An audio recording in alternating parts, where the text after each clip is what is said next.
صوت صفير البلبل هيج قلبي الثمل، الماء والزهر مع مزار لحظ المقل. وأنت يا طيب، أعوذ بالله السميع العليم من الشيطان الرجيم. بسم الله الرحمن الرحيم، وبه نستعين ولا عدوان إلا على الظالمين، والصلاة والسلام الأتمان الأكملان على أفضل الأنبياء والمرسلين، وبعد. مشاهدينا الكرام، السلام عليكم ورحمة الله وبركاته. مرحبا بكم في حلقة العاشرة من بين دروس اللغة العربية لغير الناطقين بها، حيث توقفنا في درسنا الماضي على الدرس السابع، والآن نتابع بالدرس الثامن. والدرس الثامن كما نرى ذكر المؤلف فيه أشياء كثيرة. هذا الرجل تاجر وذلك الرجل طبيب، اسم التاجر محمود واسم الطبيب سعيد.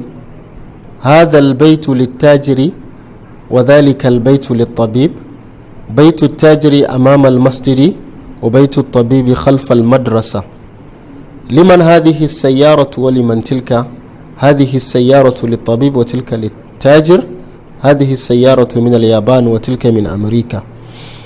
في هذا الدرس إن المؤلف يفهمنا ويعلمنا بأن المبتدأ والخبر لا يمكن أن يبقى مفردا، يعني بحيث يكون مفردا أينما كان.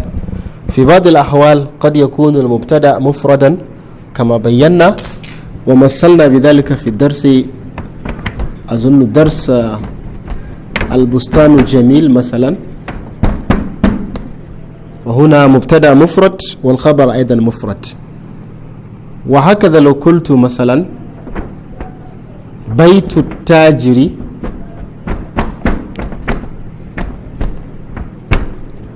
المبتدأ في كلمتين، بيت والتاجر، يعني مضاف ومضاف إليه كان في محل رفع مبتدأ. بيت التاجر أمام المسجد، وكذلك الخبر كان في كلمتين، الكلمة الأولى أمام والكلمة الثانية المسجد.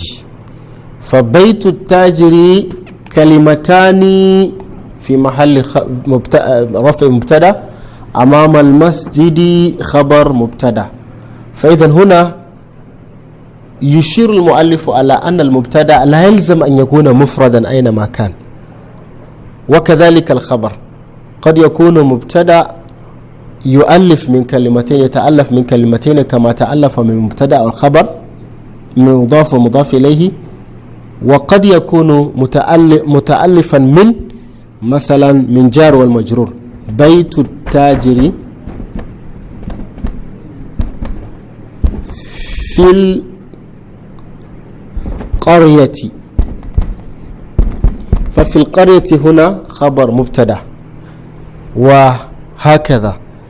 فهذا الذي مثل به المؤلف في هذا الكتاب، ضرب أمثلة لذلك ونوع في ذكر المبتدأ والخبر، وأيضا تطرق في الحديث على أن المبتدأ قد يكون اسم إشارة، والمشار إليه هذا الرجل تاجر كبير مثلا، هذا الرجل مبتدأ وتاجر كبير خبر مبتدأ.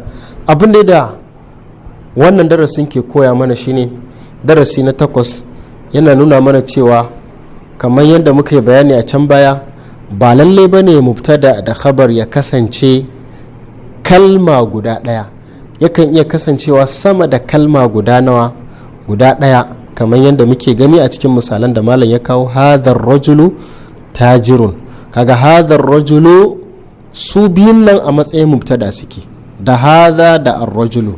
Sabanin in ka ce haza rajulun, kaga shi wannan haza mubtada, rajulun khabar mubtada, wannan sai zama haza wannan mutum ne, wannan babban mutum ne, sai zama haza mubtada rajulun khabar mubtada.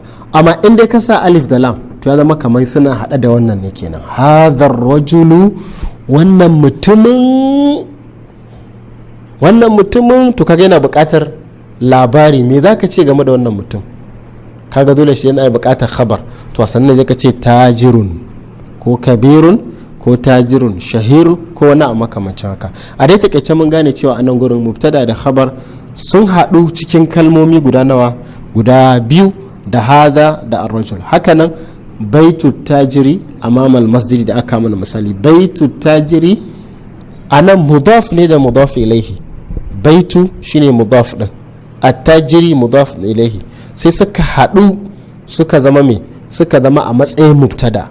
Amamal masjidi sai zama shine khabar. Hakanan baitu tajiri baitu mudaf attajiri mudaf ilaihi, sai suka haɗu su biyu suka zama mubtada. Fil qaryati shi ma kaga ba kalma guda ɗaya ba, fi da kuma alƙarya suka haɗu suka zama khabar mubtada.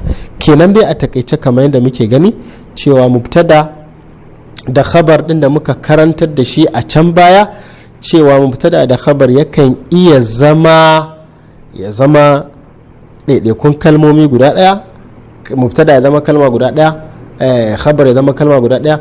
To a nan gurin kuma an daɗa ba mu wani ilimin wanda yake yafi na baya, cewa mubtada da khabar din nan zai iya zama a cikin kalmomi guda biyu, kamar da mubtada zai zama a cikin kalmomi guda biyu, haka khabar din shi zai zama a cikin kalmomi guda biyu, kamar da muka gani a nan gurin. Hadhal baitu mubtada, littajiri shine khabar, hadhihi sayyaratu mubtada, litabibi shine khabar. haka nan hadhihi sayyaratu mubtada, min al-yaban shine khabar mubtada. A dai takeice mun ga cewa a nan gurin an dada wasa kwakwalwa, an dada ba mu wani abu na ƙarin ilimi fiye da yadda muke a dacin, a matsayin cewa mu muna hasashen cewa mubtada da khabar kurin wasu kalmomi ne guda biyu, na farko shine mubtada, na biyu shine khabar. To wannan sai zo da sabanin haka, ya zo da cewa kenan mubtada yakan iya haɗu daga kalmomi guda biyu ya zama mubtada, sannan khabar za a iya samun shi daga kalmomi guda biyu su haɗu su zama khabar mubtada, kamar yadda muka gani a cikin misalan da malam ya kawo mana a cikin wannan darasi.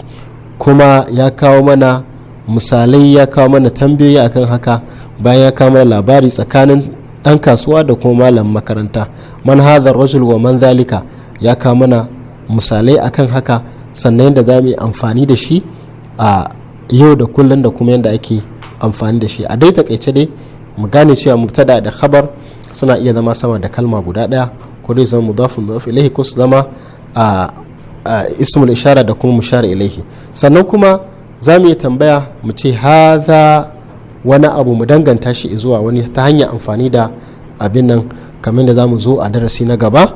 Duba da yanayi za mu tsaya a nan gurin insha Allah ta'ala, na tawaqqafuna wa hadha dars kama kulna bi annahu ibara an madluli ala anna al-mubtada wal khabar la yalzam an yakuna mufradan, yani kalma kalma, وإنما قد يكون متألفا من كلمتين فأكثر، كما شاهدنا ورأينا ذلك من الأمثلة التي أوردها المؤلف في كتابه.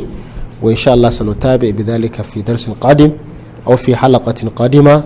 وبهذا القدر كفاية، والحمد لله رب العالمين، والسلام عليكم ورحمة الله وبركاته. والزهر مع مزار لحظ المقل، وأنت يا سيد لي وسيدي ومولى، فكم تيمني غزيل عقيقلي، قطفته بوجنة من لثم ورد الخجل.